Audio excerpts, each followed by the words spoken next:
What I'm going to show you this week is something I've been working on for months. It has to do with my wingtips. I had an idea a while back when I was first learning to fly a tail dragger. This is decades ago. And I was worried about ground looping a plane. I haven't done it yet. Yet. I hope I never do.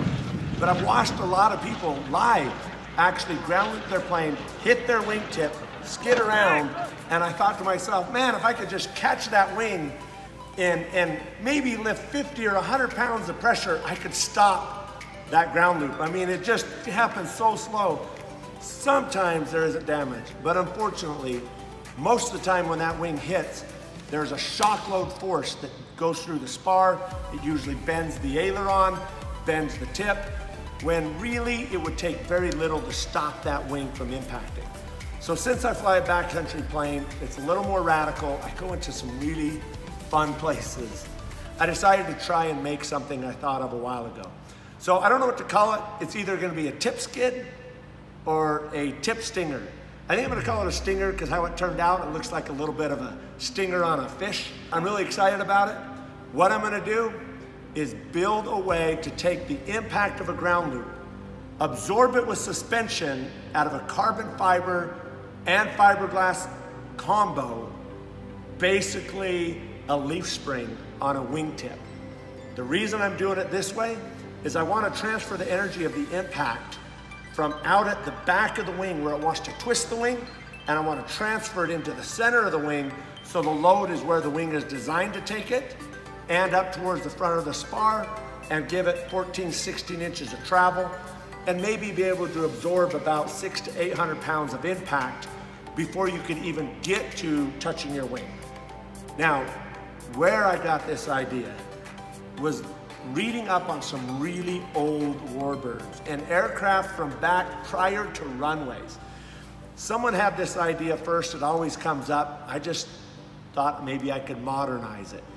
Before they had runways, they would put wood blocks on the ends of biplanes that were landing in cornfields in the dirt, and it was a wood, like a plywood edge, so that if they screwed up or bounced around, it would crunch and break off, but it wouldn't wreck their airplane. The way they did that is they could just unbolt this broken up board and bolt a new one on. I'll show you how I did it, so I hope you like the video. Let's get at it.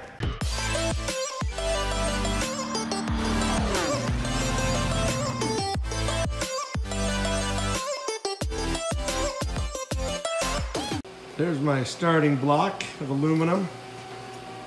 It's about 800 pounds. We're gonna cut it up into chunks of 150 pounds and then cut that into something that weighs only a couple of pounds. It's gonna be fun. All right, we just finished cutting what will be the largest piece of metal that I will turn into the lightest weight part. But this weighs about 150 pounds. And we're gonna turn it into one tiny wingtip extension. This is my cheater bar. These Allen wrenches are set in tight. So my first part is done of 4 to make my wingtip extensions that hold my wingtip skids. So give me a second and I'll have this out of the machine.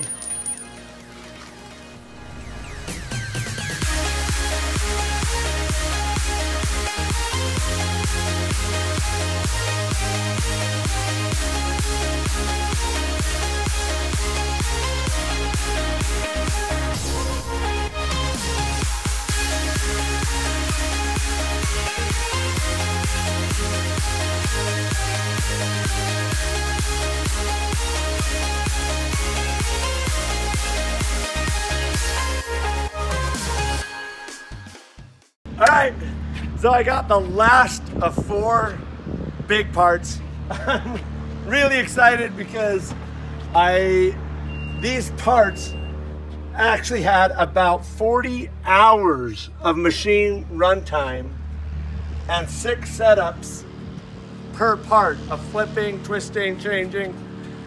This is the last one, 4 of 4. 2 of them already on the aircraft on the ends. These 2, the wingtips will attach here. This is a step layer that allows this to slide perfectly onto the part of the wing. The reason I made it so strong is for my new wingtip stingers. Number 404 is done. It's been running on the machine for a long time. I think I started these parts 3 weeks ago, and I'm finally done with the last one. So let's get it on. This is the structural component to tie into the other one that matches it, that's already tied into the frame. The skins bleed across it. I've tied into the spars, the front mini, the main primary forward central spar, and the rear. I've tied into all of them with this matching part. Like a glove! That is perfect. So I'll put nut plates all the way down this and put 1032 screws down it. Then I'm going to attach the carbon fiber wingtip to this permanently. I've got a step in it right here for the carbon fiber attach point. That will be riveted on permanently and then covered with carbon fiber so you don't see the rivets, they'll be blind. And then this can be painted and come on and off as one complete part with the tip on it. I extended the aileron so you can see the aileron is longer than it used to be. The wing ended here. Here's one part I put on, the extended aileron. So I machined this part to have the step in it and the carryover for the back to encapsulate that extended aileron. So I got great clearance. I couldn't be any happier. So let's put a wingtip on it. Get back to work. This is actually two pieces, so I can see him. I've got him green and silver. This is to hold the new light assembly I'm building for Draco. It's going to, there's a cross section I've got pulled up so you can see how they overlap each other. And this area right here is where I pinch the light, and right here is a step where I pinch the lens. I've got to make a dome circular lens for this right here, and the light will sit here pointing that way. This back step right here is for the carbon fiber attach point where I then blend to the new wingtip. I'm really excited. It's, it's almost 1 in the morning, and we're gonna turn this 18-pound solid block of aluminum round bar into a part that weighs a few grams. It's gonna be the inside ring that attaches to the carbon fiber wingtip that then has a light and a lens on it. I'm excited. I'm gonna go till they're done. There's the first light ring done. It's got the pre-drills of all my nut plates. There'll be another ring that goes on here, but inside real close, hard to see. The little teeny steps, and that is so that it's designed exactly to the light, so the light will snap in. Then the cover ring will go on it, and it will also hold a plexiglass dome I've got to make for it. So I'll have a rounded face, the light, a ring, and then this part will be riveted to the carbon fiber mold I've got to do that ties into the wingtip. So that's the start of a whole lot of work, but it's going to turn out awesome. 3 more to go, and we'll get back to carbon fiber. What I've got here is the remnant of the wingtip that I already had. The front was a completely different shape, so I've kind of cut a few pieces, extended the front of the wingtip, but that entire section I couldn't use, and this I just bonded new. So I've got a starting point. The back of the wingtip is not long enough. I've got to come out 3 more inches to match up with the extended ailerons I did, so they pair up. So I'm basically stretching the front, stretching the back. To do that, I've just put on a simple piece of aluminum as a guide. I'll start laying up carbon on this side, bend it up. I can take the metal off, go to the back side, micro it, layer it, and I can take this big fat almost ½ inch thick, which sucks. It's really draggy. And I'll taper that all the way back to the new length at just about 3/16 of an inch in all carbon. So I've got to modify this. You can see the new aluminum part that's already ready to go, permanently connected to the carbon fiber. So this, when I'm done, will slide up on that wingtip. It's really lightweight still, even though it was a big chunk of metal. I've got 4 layers of carbon fiber. I used micro bubbles mixed very light so it wouldn't add much weight to bridge the gap from this part to the metal I put on the back. It's a very thin layer that's creating the taper. So now I'm just gonna feather out that joint and work out the last bubbles under here. That's actually micro.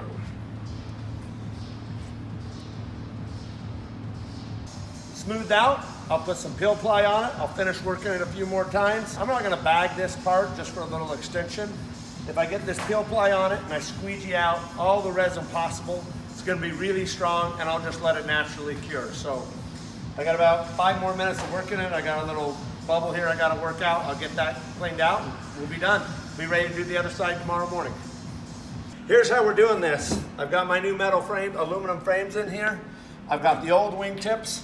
Right here is a completely new shape, even though you can see some of the old carbon fiber I used to change to the new shape, just to give me an anchor point on the sides to bring out a new bagged finished carbon fiber. But this little part right here is just an attach point and permanently locked on.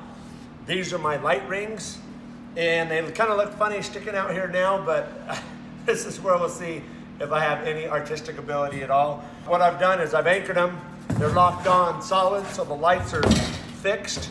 I did that by putting the wingtips up on top of the plane, setting the plane down at ground attitude, tail down, flight attitude up, and then picking the angle I wanted. I'm really happy with the angles I got for the lights. I've bent these aluminum bars to get the curve I want, so these bars will stay permanently attached inside the carbon. This carbon will be really thin, it doesn't need much strength, so this will help keep everything rigid with the lights. What I'm gonna do now, I'm gonna duct tape a little tray, put a cardboard around it, pour some foam in, fill this all up with foam, and I'm gonna blend a new shape from here all the way to here in foam.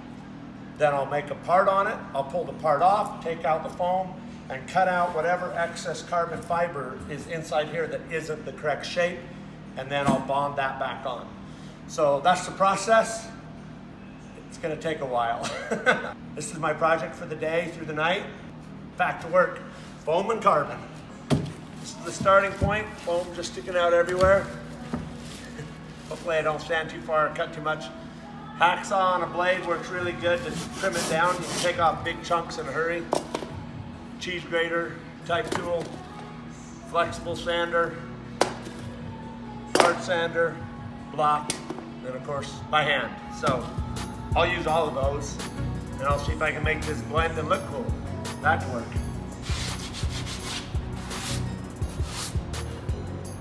Well, I'm about done with one. I've got it all the way down to pretty close. And then I'm gonna go to a finer paper. I'm gonna take it down about another 1/16 of an inch. I got tiny, tiny little imperfections. I'll get it really close.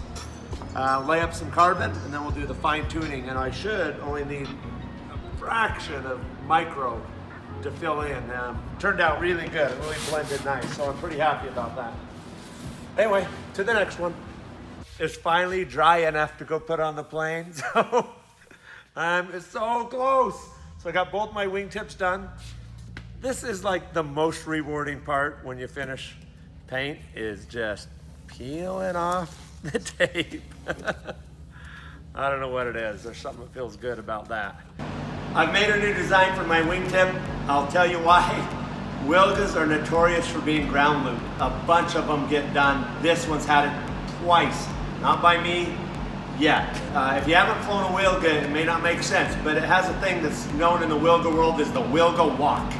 And what it does is this trailing link gear, which is not on bush planes, has so much travel that if you land in a little crosswind and you plant and a wing starts to lift, it can actually squat one gear full travel and the other one goes full up. The wing can literally drop halfway to the runway, and here's the problem. The plane actually still wants to go straight, but when you got a little crosswind and all of a sudden the plane moves that much, and it happens right now, a pilot's tendency is to correct what feels like a hard turn.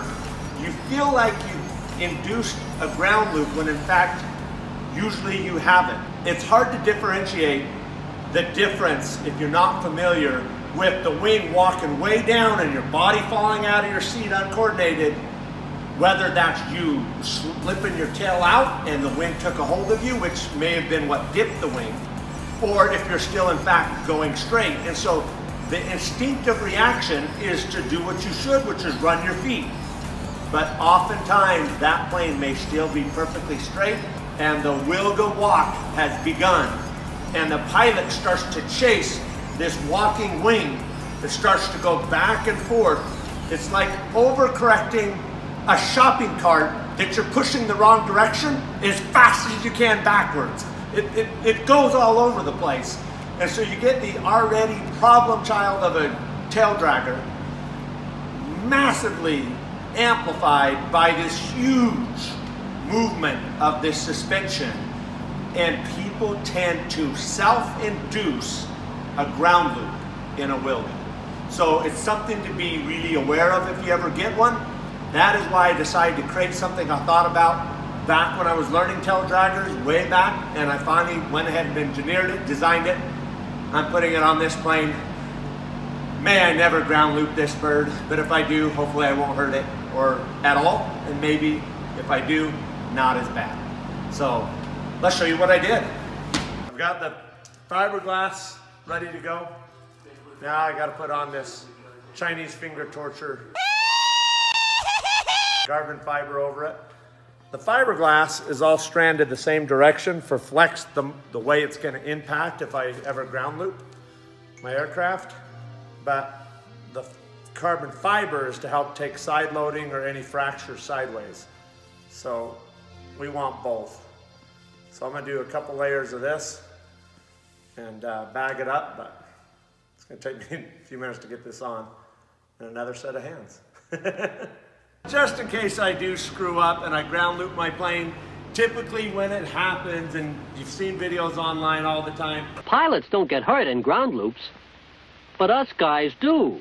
They come down, they smack your aileron, they bend it up, they take this corner, they shove it forward, and the impact of the ground loop, because you have all this leverage out here on the end, hitting a non-moving surface, which is the ground, all of that stress is a shock load impact, is the most damaging you can do. It cracks wing spars, it breaks things, it twists the wing because the impact's back here instead of at the front. My idea was this, to create a composite, basically a leaf spring out of composite material so it weighs very, very little, and take the energy from an impact and impact it on something that has give, and transfer that energy back into the center of the wing rather than back here. Now, if we can take an impact of a wing from a ground loop and get 14 inches of travel before this tip hits here, 14 inches slowing the plane down virtually eliminates the shock load. Now, I'm not talking about full-blown wrecking an airplane. And where you're going to ball the whole wing into pieces. But I am talking about what happens all the time on tail dragger planes. That you see it often. Sometimes people are lucky and it just chews them up a little and they replace the flap or skin, put some new fabric on a light cub, but usually it results in a lot of damage. So what I wanted was a tip strong enough to slow the impact, but if it went far enough to hit here and go beyond, this would eventually break, and at that point you want to watch the wing spar. If this doesn't go up and hit here, I don't even come close to what this wing can handle for stress. And I know that if I went down and smacked this, spun the plane around and it popped me back up, if this didn't impact here and this didn't break, I have done nothing to this airplane. I can get this about halfway. This kind of hurts. My face is turning red, I know. What I just did there, getting it part way, I know what I can squat. I probably put a good 300 plus pounds of pressure on that just now. I'm not gonna test it on my airplane. This is a if I really screw up day, maybe I can save my plane from some really bad damage. I just finished my lens, cut off the excess material around the edge. left just over 1/8 of an inch. Inside here, I made 1/8 of an inch step, the thickness of the lens. So here is the front of the new light.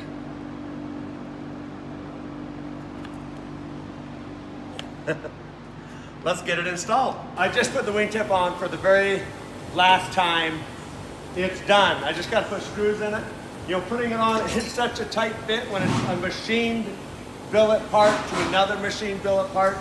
I didn't think it was gonna go. It just was snug, and then all of a sudden it just slides on and clicks. So it is perfect. That is attached, done, without a single screw in it. So I'm gonna put some screws in it, and this wingtip is officially finished.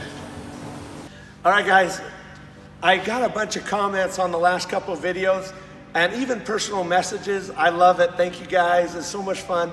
Making these videos is just about spreading aviation, the excitement, the passion I have, try and light the fire of some new pilots out there. So I hope you guys like it. If you do, like it, comment, share it, subscribe, pass it along, because I'm having fun. And when the build's done with Draco, I'm gonna take it in some wild backcountry. I'm not done doing these videos. Come follow me along to my air races and turbulence for the backcountry with Draco, or the next plane I build, because I promise I am not done. I got a couple more on the drawing board. So like, subscribe, follow me. We're gonna do some cool stuff. Let's get back to work.